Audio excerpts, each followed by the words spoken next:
सभापति महोदय, हम कटौती प्रस्ताव के पक्ष में बोलने के लिए खड़ा हूं।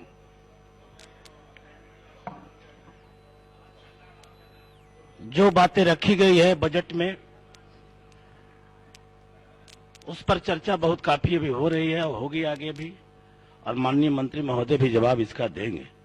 लेकिन मैं ये कहना चाहता हूं कि कृषि जमीन से जुड़ा हुआ चीज है, भूमि से जुड़ा हुआ चीज है। अगर भूमि का ही सही वितरण नहीं हुआ है तो किसानों का लाभ क्या मिलेगा, किसको किसान कहा जाएगा। अभी एक साथी बोल रहे थे बटाईदारी के बारे में, लेकिन गरीब किसान, भूमि मजदूर किसान और मध्यम किसान, धनी किसान और जमींदार भी हैं यहाँ।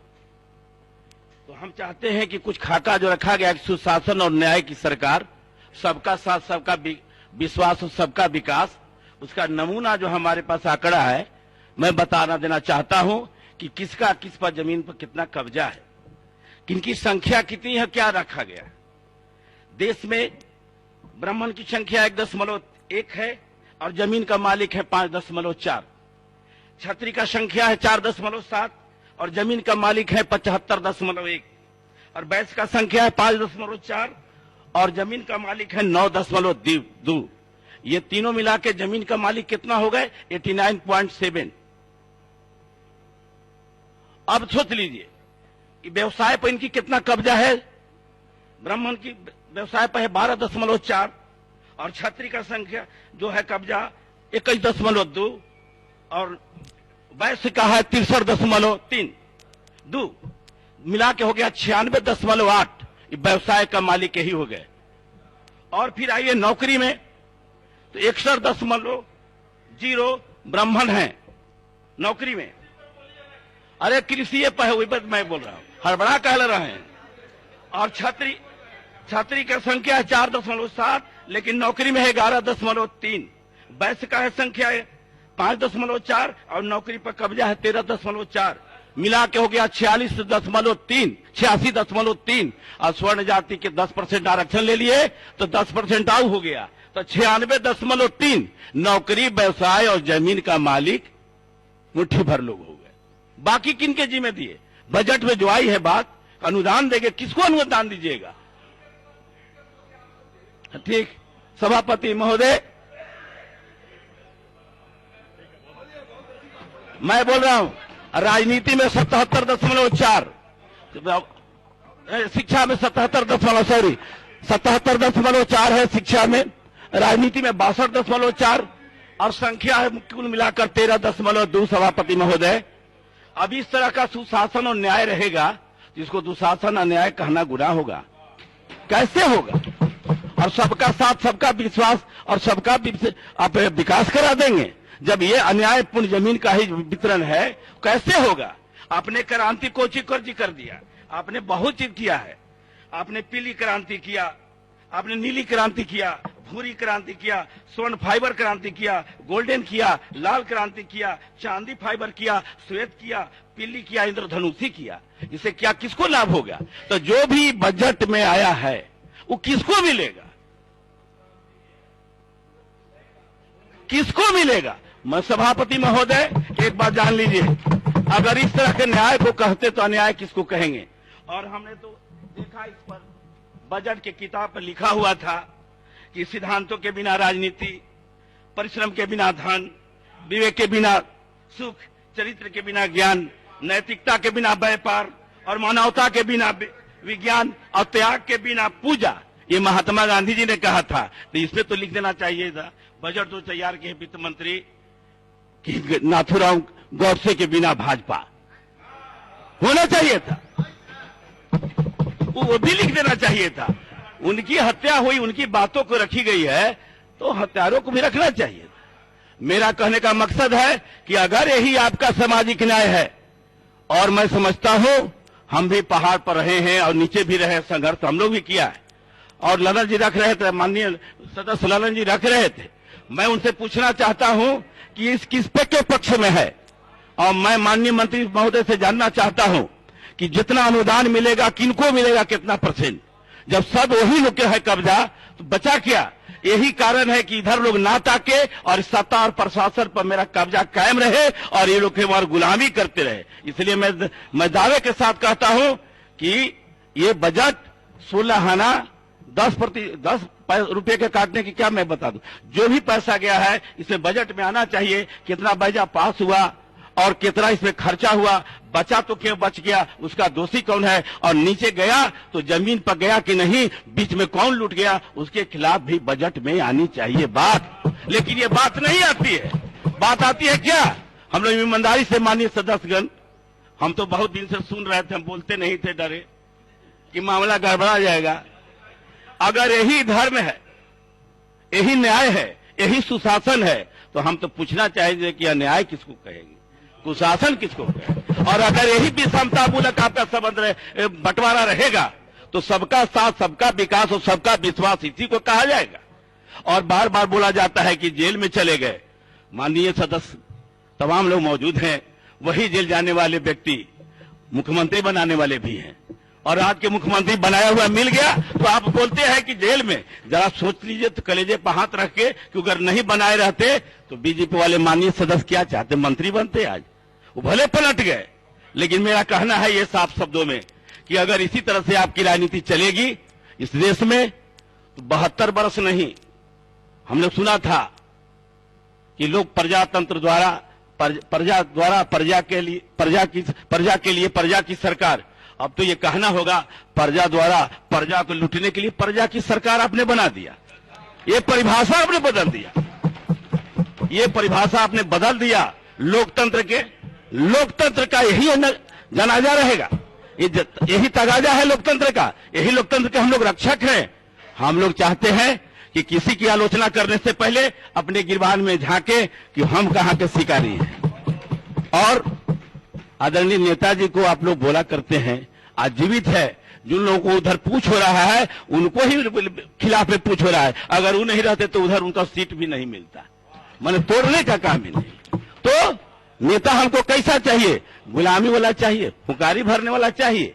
माननीय सभापति महोदय, हमको लगता था बोलने में कि हम लोग हिचकते थे कि बोलने में किसी को ये चीज आई बात हम और रखना चाहते हैं।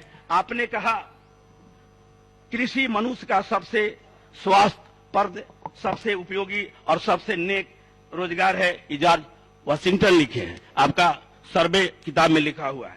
कृषि बिहार जैसी अर्थव्यवस्थाओं के लिए मुख्य सहारा है, जो उनकी खाद्य सुरक्षा, रोजगार और ग्रामीण विकास को सहारा देती है। यह 3/4 से भी अधिक आबादी को सहारा देती है। रोजगार पैदा कराने के अलावा यह उद्योगों के लिए कच्चा माल उपलब्ध कराती है, खाद्य आपूर्ति में वृद्धि करती है और गरीबी निवारण में सहायता करती है। क्या इसी विषमता मूलक बंटवारा जमीन का अब कृषि का रोड मैप बना रहे हैं?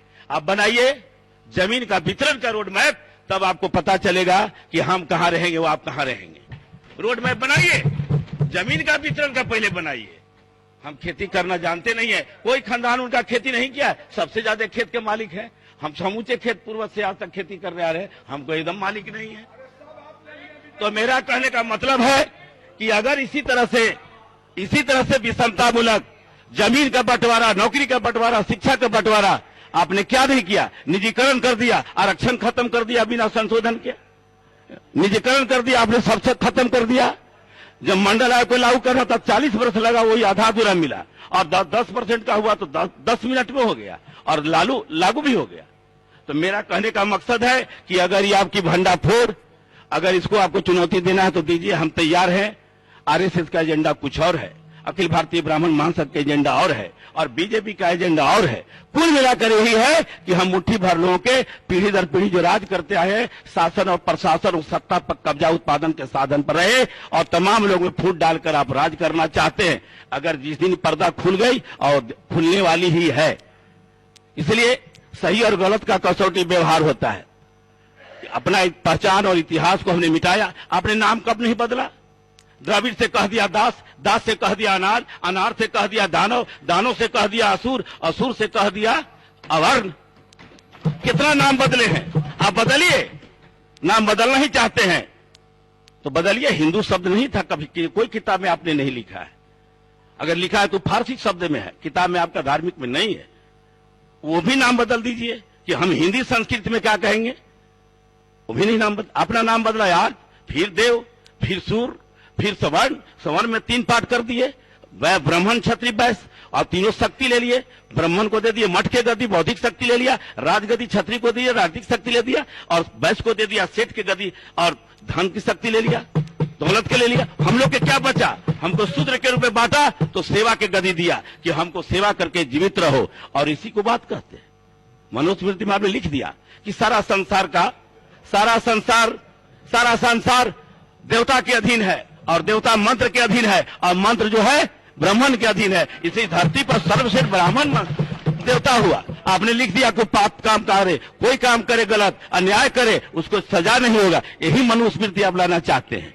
और जहां संविधान में, रुकिए, मैं कहना चाह रहा हूं आपसे,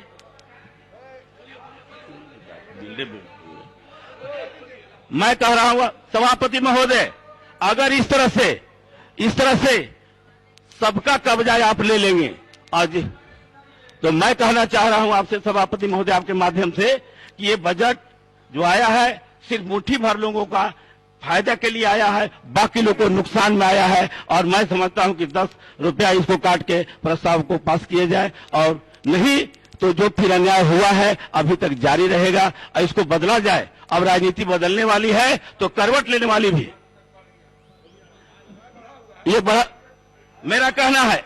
हमने एक और चीज आप लोगों को कह देना चाहते हैं, मैं सभापति महोदय, हम बड़ी गौर से पढ़ रहे थे और सुन भी रहे थे, और जन गण मन अधिनायक जय भारत विजय राष्ट्रीय गान को भी हमने सुना भी है। मैं पूछना चाहता हूं कि पंजाब जब के स्वागत गान गीत को ये क्यों रखा गया राष्ट्रीय गान में, क्यों रखा गया राष्ट्रीय गान में? तो मैं कहा, अगर प्रथम गवर्नर भी बने तो यहाँ के लॉर्ड माउंटबेटन बने आजाद भारत का, वो चले गए, हम आपके आज तक गुलाम रह गए। और यही चाहते हैं कि लोकतंत्र में भी हमारा वोट कम है, तो कैसे वोट मेरे पास आओ, आपस में लड़ा दो और हम ले लें। आपने क्या किया, हमारे साथ क्या किया है? हमारे पूर्वजों को पैर में झाड़ू बांधने का काम किया, गले में टहरी बांधने का काम किया, और पुष्प मित्र सुंग ऐसा आदमी 60,000 बौद्धिस्टों को कत्लेआम किया जो सत्य हिंसा का नारा चलने वाले थे। जब महात्मा गांधी सत्य हिंसा के नारा पर आजादी लेने का काम किया, आप उनको हत्या कर दिया, कैसे बात है? और आज आप लिखते हैं इसके बिना ये नहीं, आपका सिद्धांत यही है। अगर ये सिद्धांत है तो हम आप लोगों से कहना चाहेंगे सभापति महोदय आपके माध्यम से, लोकतंत्र में जब सब हम भ्रष्ट हो जाएंगे तो बचेगा कौन? विधायिका, कार्यपालिका, न्यायपालिका और मीडिया भी। तो क्या होगा? आज देख रहे हैं भारत में क्या हो रहा है। अब क्या चाहते हैं कि भारत में जनता लड़ती रहे, एक भी लड़ाई में आप कहीं शामिल नहीं होते हैं। हम महसूस करते हैं इस बात को। लड़ जाता है वो लोग व्यक्ति जो बेचारा हमारा पूर्वज बना मुसलमान, जो बड़ा सिख ईसाई बौद्ध कैसे बना? आपके अमानवीय व्यवहार के कारण बना। बौद्ध बना तो आपके अमानवीय व्यवहार के कारण, सिख बना था आपके अमानवीय व्यवहार के कारण, और मुसलमान भी बना था मेरा पूर्वज आपके अन्याय के कारण। जिस बात को कहते हैं कि अन्याय, 131 को एमपी हमारे हैं दलित और आदिवासी से रिजर्व करके गए हैं, रिजर्व सीट से, एक आवाज नहीं निकालते हैं। क्या बात है? कोई मंदिर में मुख्यमंत्री चले जाते हैं तो आप उनको धोना शुरू कर देते हैं। क्या अजीब बात है। अब पद देना चाहते हैं, प्रतिष्ठा देना नहीं चाहते हैं, और वो बेचारे आपके वकालत करते हैं। हम तो वकील को देखते हैं बहस करते हुए सभापति महोदय कोर्ट में कि फीस मिल गया तो मेरा वकील एकदम निर्दोष है, अगर फीस उधर से फीस मिला तो कहा कि पैसा ही है। तो हम लोग वकालत ना करें। विपक्ष और विरोधी का मतलब है, लिखा हुआ है साफ शब्दों में, राजनीतिक दल राष्ट्र निर्माण के साधन है, साधन नहीं है। तो हम लोग साध बनने का काम करें, जो लक्ष्य मिला है हम लोग काम वो करें, और नहीं तो हम भ्रष्टाचार में गोता लगावें और भ्रष्टाचार के खिलाफ कार्रवाई का कमेटी बनावें। हमारे माननीय मंत्री जी गए थे, हमारे प्रभारी मंत्री विनोद कुशवाहा जी, और हमारे अरवल में प्रभारी मंत्री हैं। एक बार सभा कक्ष में मीटिंग हो रही थी, किसी ने कहा कि इंदिरा आवास में लूट हो रहा है, किसी ने कहा कि मनरेगा में लूट हो रहा है। चटना कह दिए कि जांच कमेटी बैठाई जाए। तो मैंने कहा कि माननीय मंत्री महोदय, ये भी एगो जांच का विषय है। तो क्या हम एकरा में जे ना लूटले होगा वो मेंबर बनेगा तब न सही नहीं जातेगा, तो फिर लूटेगा ये लोग। क्या है आपका भ्रष्टाचार? गंगोत्री है, जब गंगा जल सूदे था तब बिसलरी बोतल के कारखाना का खड़ा किए थे, और सब देवता आपके पहलवाने थे, तो बॉर्डर पर सिपाही रखने की क्या जरूरत है? गरीब जब हथियार उठावे अपना रक्षा में, आपके व्यवस्था में न्याय नहीं मिलेगा। हम लोग झेले हैं, तब हो गया उग्रवादी। अब आप शायद जय श्री राम करके तलवार भेंट कराते हैं, बॉर्डर पर जाइए ना, भेंट कला कराते हैं, तब हो जाते हैं राष्ट्रवादी, तब हो जाते हैं आप राष्ट्रवादी। वाह रे राष्ट्रवादी के परिभाषा, वाह! आप भी सनातन धर्म, आप भी वैदिक धर्म, सिंधु घाटी के सभ्यता पूर्ण नाश कर दिया। जहां मानवता था, प्रेम और दया था, राजा प्रजा एक था, भाग भाग स्वर्ग नरक की मान्यता नहीं थी, और उसको आपने बर्बाद कर दिया। अब बर्बाद किसको करना चाहते हैं? अब लोग सचेत हो गए हैं, जानकार हो गए हैं। जिस दिन इतिहास को जान जाएंगे, बहुत मुश्किल है, बहुत मुश्किल है, फिर जगह नहीं है। अंग्रेज पे तो इंग्लैंड भागने का जगह था, आपका कहीं जगह नहीं बचेगा, आपको कहीं जगह नहीं बचेगा। इस बात को समझना होगा। ज्यादा अगर हम बराबर हिस्सा अगला सरकार हम चाहेंगे, हमारे विपक्षी दल नेता का अगर मौका मिल गया, और मैं समझता हूं कि मिलने वाली है, तो मैं कहता हूं कि जितनी हिस्सेदारी है, जितनी जिनकी भागीदारी है, सबको बराबर हिस्सा में सरअचित को वितरण करने की बात की जाएगी। आप कहां से नौकरी देंगे? सब तो ले लिए, तो देंगे किससे? किसको देंगे? इसलिए इसको समझना होगा, और नहीं समझिएगा, मैं किसी को द्वेष भावना से नहीं बोल रहा हूं। मैं विधायक बना हूं, मैं आज तक मैं बोला कि मैं जीत गया हूं। मैं जानता हूं इस बात को कि माता पिता से बड़ा कोई औलाद नहीं हो सकता है। पति चाहे जितना बड़ा पाले, और जनता द्वारा चुना गया प्रतिनिधि, वार्ड में मेंबर हो चाहे पार्लियामेंट बड़ा, पति चाहे जितना बड़ा, मतदाता से बड़ा कभी हो ही नहीं सकता है। जिन्होंने अगर ये समझा तो बर्बाद हो जाएगा। इसलिए मैं चाहूंगा, जीत गए तो क्षेत्र के हो गए, और सब जनता को वोट दिया उसका भी, नहीं दिया उसका भी। हम विपक्ष हैं, भले हमारी भी बात सुनी जाए, अगर नहीं सुनी जाती है तो फिर सरकार का अंग ही है विपक्षी। ये तो आपने समाप्त कर दिया। कितना बढ़िया बढ़िया शब्द लिखा हुआ है, इस पर कभी अमल हम लोग करते हैं? अगर नहीं करेंगे तो क्या दशा होगा? सभापति महोदय, इसको लिखा हुआ काहे ला लिखा हुआ है? हम लोग क्या करते हैं धरती पर जाके? मैं कहना चाहता हूं, भ्रष्टाचार की बात करते हैं माननीय मंत्री महोदय, हमको बता दीजिए। आपका निधि में भी कमीशन चलता होगा, आप रोक दिए होंगे? नहीं रोके होंगे, मैं जानता हूं कि नहीं रोके होंगे। है तो कोई बता दे मिसाल कि हम रोक दिए हो। अभी मैं कहना चाहूंगा आप लोग को सच्चाई बात कि हम लोग यहाँ बोलते हैं, जनता सुनती है तो कहते कि बता भाई यही बात गड़बड़ करिए, दूसरा कहीं झाड़े।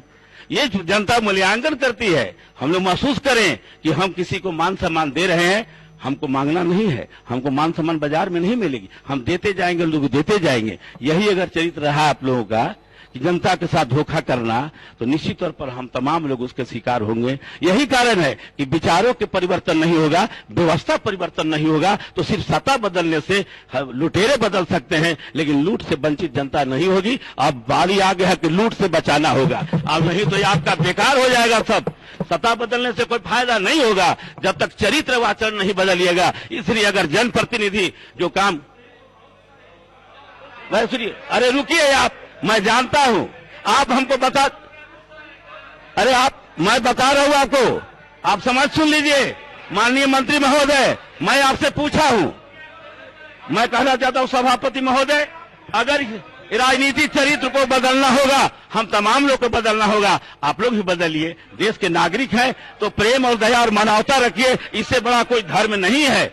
अगर ये धर्म नहीं है, यहाँ लुटेरा भी धार्मिक बारे, बेईमान भी धार्मिक बारे, भ्रष्टाचार भी भ्रष्ट है वो भी आदमी धार्मिक, तो अधार्मिक किसको कहेंगे? सब तो वही है, तो हम किसको कहेंगे अधर्मी? तो हम लोग नवादा लिए धर्म का और काम कीजिए कुकर्म का, धरा जाएगा स्पॉट पर, जनता फरियाद देगी। इसलिए मैं ज्यादा तो नहीं कहूंगा। अब मैं चाहूंगा आपसे, बोलवाइएगा तो बड़ी ज्यादा बोला जाएगा। तो अगर मानवता आप में नहीं है तो आप धार्मिक नहीं हैं। प्रेम और दया के अलावा कोई मानवता नहीं ला सकता है। इसलिए सवाल यही सीधा सीधा है, अगर आप नहीं समझेंगे तो मैं माननीय शिक्षा मंत्री महोदय हम लोग के इलाके में ही आते हैं, हमारे माननीय प्रेमचंद बाबू हमारे नेता हैं, कृषि मंत्री हैं, ये भी एक बार गए थे लोधीपुर में कृषि फार्म में। मैंने कहा था इस बात को, यहाँ जितने किसान को अनुदान मिल रहा है, मैंने कहा था कि ढैंचा फरियर खाद के लिए भेजते हैं, अब मिलता कब है?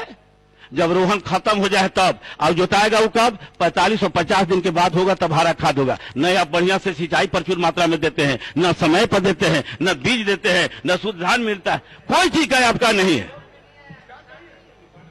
नहीं है किसान। तो जहां भी है, तो मेरा कहने का मतलब है कि धागा लपेटने से, टीका करने से, घंटी बजाने से कोई धार्मिक नहीं बनेगा। बदलना है तो अपने गिरबान में झांकिए कि हम मानव है कि तब मानवता है कि नहीं, नैतिकता है कि नहीं। ये काहे ला लिखे थे इतना? गांधी जी ने ये कहा था, आप यही काम कर रहे हैं ना? इसमें गांधी जी ने जो कहा था, यही बात कहा था, तो आप यही कर रहे हैं। सचमुच भी इसको किताब पर पढ़ के देखिए, यहाँ भी लिखा हुआ है, अंदर भी लिखा हुआ है। हम लोग करते क्या है? लिखल के विपरीत अगर चलेंगे तो कितना दिन आचरण। मैट्रिक क्लास नहीं, एमएससी फर्स्ट डिवीजन से पास कीजिए, टॉप क्लास से पास कीजिए, लेकिन विचार आचार का कैरेक्टर सर्टिफिकेट खराब हो जाएगा तो सब सर्टिफिकेट बेकार हो जाएगा।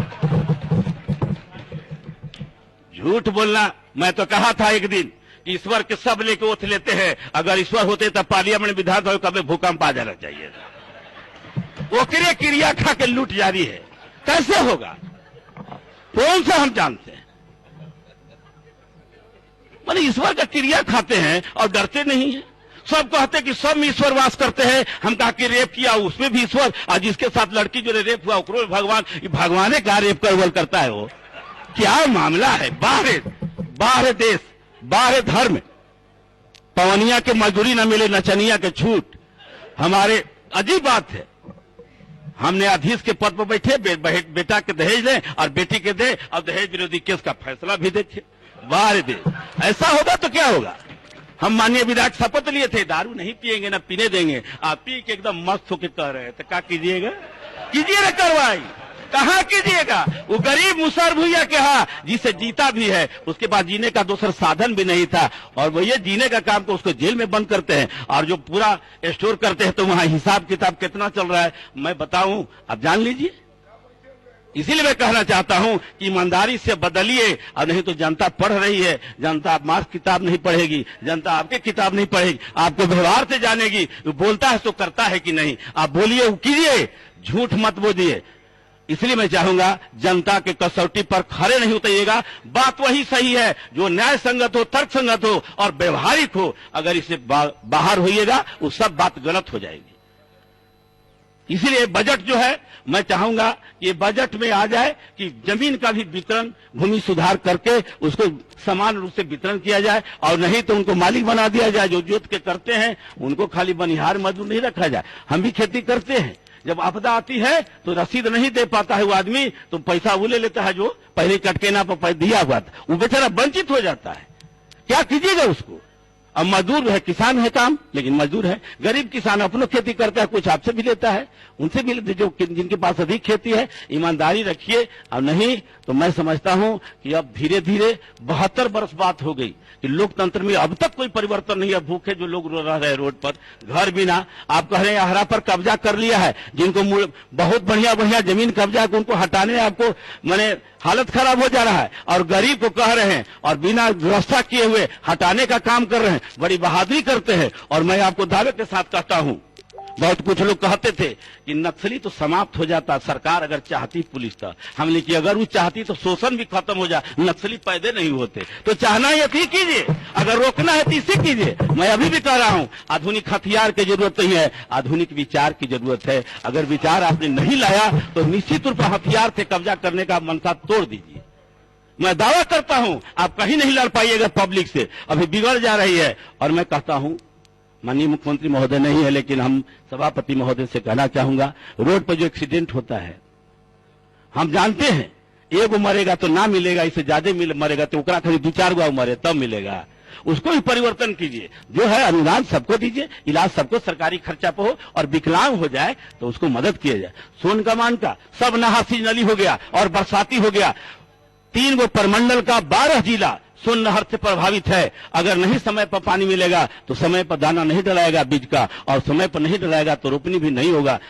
नहर का पिछला हिस्सा में पानी नहीं पहुंच पाता है, सब बैंक खत्म हो रहा है, इसलिए पक्कीकरण कराया जाए और बहुत जल्दी से युद्ध स्तर पर सोन कमान का जो है इंदरपुरी बराज में स्टोर बनाया जाए और हंडम और बांध सागर के से निर्भरता खत्म हो, अपना स्वतंत्र रह जाए। मैं यही चाहता हूं कि अगर बजट में आया है तो कृषि के लिए सिंचाई, कृषि के लिए दवा उपकरण सब आसानी से सस्ता उपलब्ध हो और बाजार उसको नजदीक मिल जाए। माननीय सदस्य श्री श्याम बाबू तो मैं यही चाहता प्रसाद यादव। हूं।